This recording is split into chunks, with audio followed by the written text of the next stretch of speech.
Welcome back, and it is Advent Calendar Day number 23. We are getting super close to Christmas. We've spent the last 23 days talking about Jesus. The story of Jesus coming from prophecies from thousands of years ago, angels, wise men, dangerous journeys, and now we've arrived to the meaning of it all, Emmanuel. This is why Jesus came. We're going to read Matthew 1:23. The virgin will conceive and give birth to a son, and they will call him Emmanuel, which means God with us. For thousands of years, there had been a separation between human beings and God. After Adam and Eve sinned in the garden, there was that break. Now, God still had community with human beings, but it looked quite different. The presence of God resided at the temple. So from the perspective of an ancient Israelite, we would know that God was here, but he always seems further away, and somehow not a personal God like we understand today. And Jesus came to change all of that. God became human. God entered the creation that he made, and he lived with us, with people. God, in the form of Jesus, fully experienced what it would be like to be human.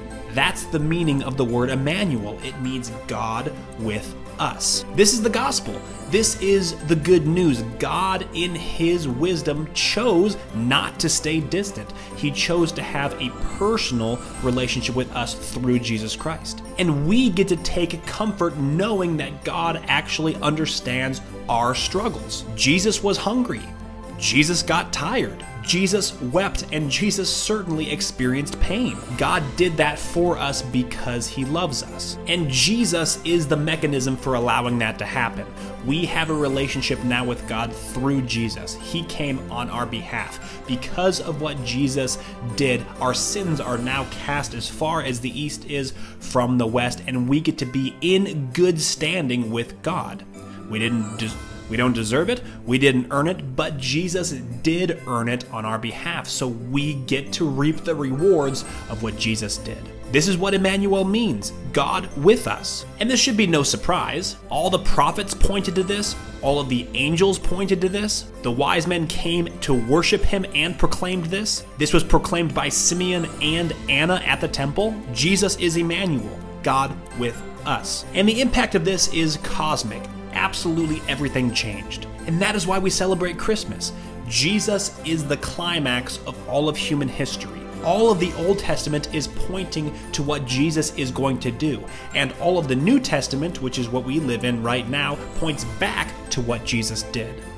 So why do we celebrate Christmas? To point back to what Jesus did. It was all part of God's perfect plan, and for some reason which we don't understand, it was in God's perfect plan to have a relationship with us, and that's only possible through Jesus. Thank you so much for tuning into today's episode. We're getting super close to Christmas. Just a quick suggestion as you start setting your New Year's resolutions. We are going to be reading through the entire Bible in 2026. We start this reading program on January 1st. There's going to be daily audio uploads that go through the daily readings with questions. And there's also a free book that outlines your journey reading the entire Bible. I highly encourage you to read through the Bible in a year with me. I'm going to be doing it along with you. So just a quick reminder on that, and I will see you tomorrow.